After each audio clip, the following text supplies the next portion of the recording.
మహాశివరాత్రి శుభాకాంక్షలు రమ్మ గారు.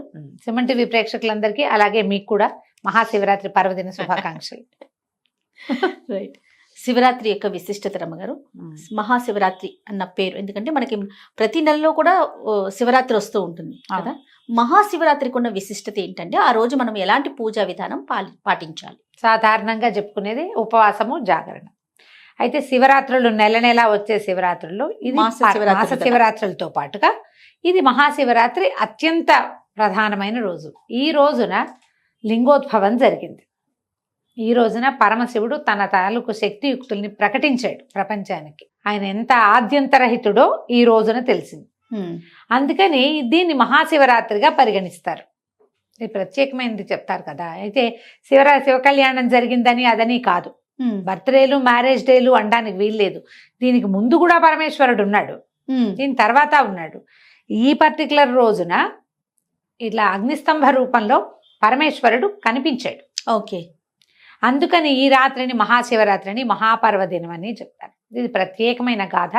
ఏటా ఏటా చెప్పుకుంటున్నాం, మళ్ళీ చెప్పుకుందాం తప్పకుండా. పురాణాల ప్రకారము మనకి సృష్టి స్థితి లయకారకులు బ్రహ్మ విష్ణు మహేశ్వరులు.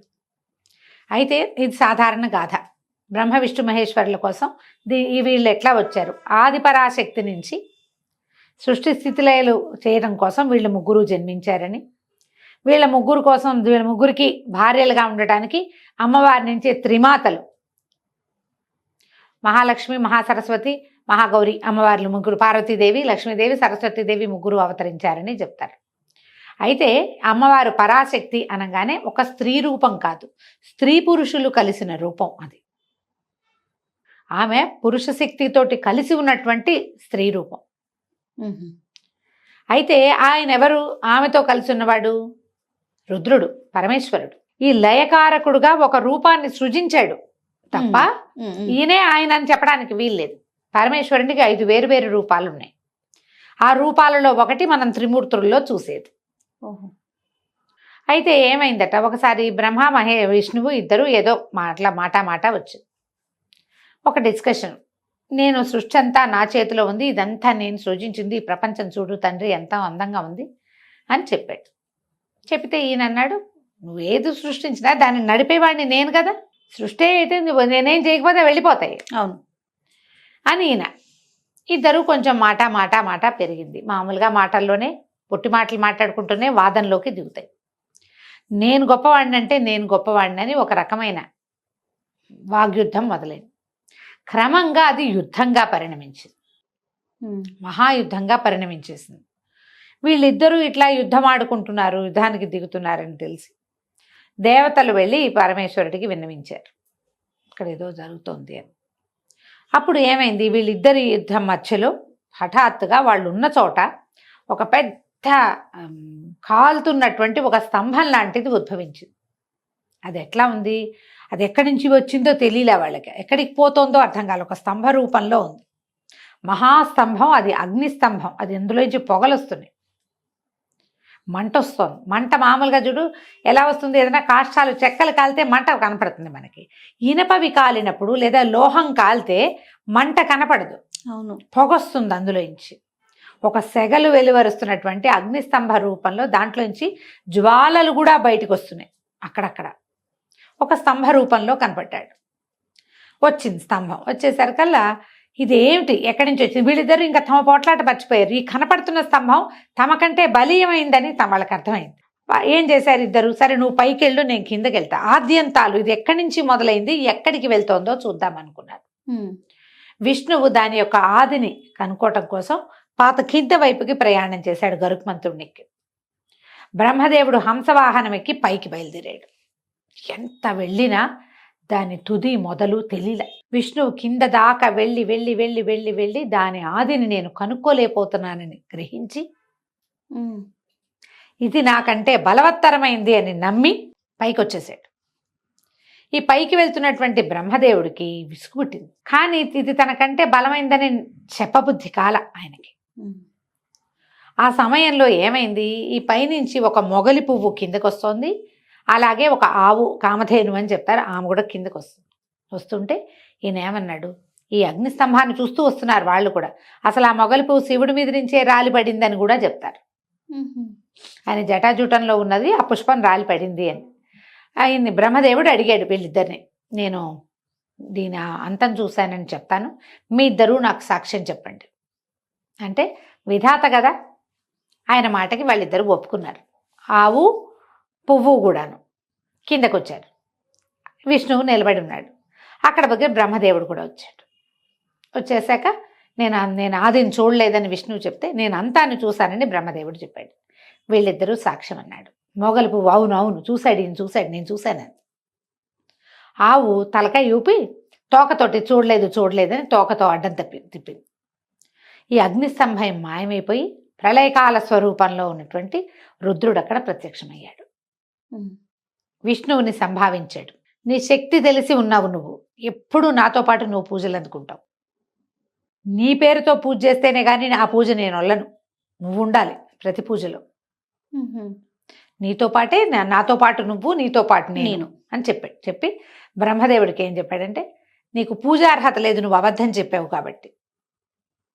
సృష్టి చేసిన వాడివైనా నీకు దేవాలయాలు ఉండవు, నీకు పూజార్హత లేదు అని చెప్పి బ్రహ్మని పూజార్హత నుంచి తొలగించి, ఈ వీళ్ళిద్దరు ఉన్నారుగా, ఈ పువ్వును ఆవు కామధేను, పువ్వుకి ఏం చెప్పాడంటే, నువ్వు అబద్ధం చెప్పావు కాబట్టి, నువ్వు అబద్ధం చెప్పావు కదా, అందుకని నీకు ఇంకా పూజార్హత లేదు, ఎప్పుడు నా పూజలో నిన్ను వాడరు అనేసరికి అలా వలవలా ఏడ్చిందట మొగలి పువ్వు. నీ దర్శనం అయ్యాక కూడా అనృత దోషం అంటుతుందా నాకు? నేను చూశాను కదా, నేను భగవద్ దర్శనం అయ్యాక అన్ని పాపాలు పటాపంచలైపోవాలి కదా, నువ్వు దర్శనం ఇచ్చావు, నా పాపం అంతా పోవాలి కదా అంటే. అప్పుడు ఆయన ఏమన్నాడంటే, నా మీద పూజార్హత ఉండదు కానీ నాకు ఛత్రం పట్టేటప్పుడు నిన్ను వాడతారని. పరమేశ్వరుడి ఛత్రంగా మొగలి రేకుల ఛత్రాన్ని కనపడతారు, కొన్ని దేవాలయాల్లో కనపడుతుంది అది. అయితే మనం ఇలా చెప్పుకుంటాము, కానీ మనకి మొగలి రేకులతో పూజ చేసే ఒక శివాలయం మనకి హైదరాబాద్ దగ్గరలో ఉంది. అవునా? కేతకి సంగమేశ్వర స్వామి దేవాలయం ఉంది, దాని గురించి మళ్ళీ చెప్దాం. రైట్. అయితే అక్కడి నుంచి కామధేనువుకి ఏం చెప్పాడంటే, ఆవుకి నువ్వు ముఖంతో అబద్ధం చెప్పావు, నీ ముఖానికి పూజార్హత లేదు, కానీ తోకతో నిజం చెప్పావు కాబట్టి నీ పృష్ఠభాగానికి వెనక భాగానికి పూజార్హత లభిస్తుంది.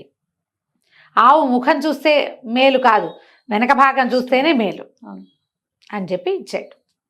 ఎప్పుడు ఏ సమయంలో అయితే ఇది లింగోద్భవం జరిగిందో, ఇట్లా అగ్నిస్తంభ రూపంలో కనిపించాడో, అది ఈ మహాశివరాత్రి పర్వదినం. ఈ మాఘ బహుళ శివరాత్రి రోజున ఆయన కనిపించాడు. చతుర్దశి అన్నమాట. అదేంటి త్రయోదశి చతుర్దశి కలిసి ఉండాలి, ఇలా లెక్కలు చెప్తారు. ఈ రోజున చతుర్దశి రోజున కనిపించాడు. అందుకని ఏ దినాన్నైతే ఇది జరిగిందో ఆ రోజుని మహాశివరాత్రిగా పరిగణించమని పరమేశ్వరుడిచ్చిన ఆజ్ఞ చొప్పున అప్పటి నుంచి ఈ మాఘంలో వచ్చేటువంటి ఈ చతుర్దశిని, ఈ శివరాత్రిని మహాశివరాత్రిగా పరిగణిస్తున్నారు. ఈ సంవత్సరం అంతా ఉన్న శివరాత్రులు చేయలేకపోయినా ఈ ఒక్క శివరాత్రి నాడైనా మహాశివరాత్రి కాబట్టి ఎంతో కొంత ఉపవాసము, ఎంతో కొంత పూజ, ఓ దేవాలయ దర్శనము, అభిషేకం చేయటము. పరమేశ్వరుడి అభిషేక ప్రియుడు, ఎక్కువ అక్కర్లా, గంగాజలమే అక్కర్లా, మామూలు నీళ్ళు మంచినీళ్ళు తీసుకుని గంగే ఏమైనా చేయవా అని దాంట్లోకి మనం నదుల్ని ఆవాహన చేసుకుని ఆ నీళ్లు పోసినా స్వీకరిస్తాడు. ఓ 3 ఉద్ధరణల నీళ్లు మన ఇళ్లలో అల్మార్లలో అక్కడ ఇక్కడ శివలింగాలు షోపీసులుగా పెట్టుకుంటాం.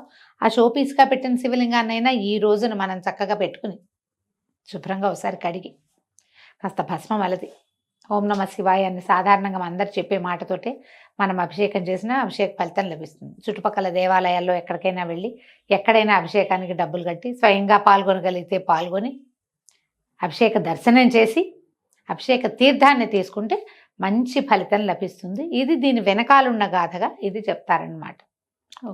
ఈ రోజున చేసిన వాళ్ళు అభిషేకం చేసినా, అర్చన చేసినా, దేవాలయంలో మారేడు దళాలు ఇచ్చినా, ఎవరైనా ఈ పూజ చేసుకునే వాళ్ళకి సహాయం చేసినా ముక్తి లభిస్తుంది. మరి శివపార్వతుల కళ్యాణం కూడా చేస్తాం కదా రమ్మగారు. అంటే ఇప్పుడు దాన్ని ఈ సమయంలో అయ్యిందని చెప్పడానికి వీల్లేదు.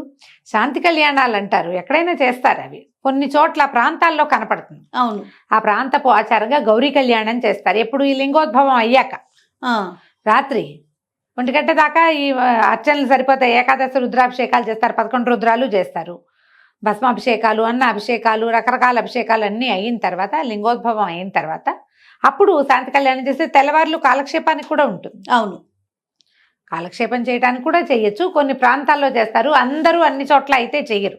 శాంతి కళ్యాణం అంటారు. శివపార్వతుల కళ్యాణం చేసే విధానం కనిపిస్తుంది. కొన్ని దేవాలయాల్లో, కొన్ని మఠాల్లో, పీఠాలు, ఇళ్లలో చేసుకోరు. ఎప్పుడు గౌరీ కళ్యాణం, మనము సీతా కళ్యాణం ఇంట్లో చేసుకుంటాం. అవును, అవునండి, కదా. అవును. కానీ ఈ గౌరీ దేవాలయాల్లో. కళ్యాణాలు మాత్రం దేవాలయాల్లో చేస్తారు ప్రత్యేకంగా.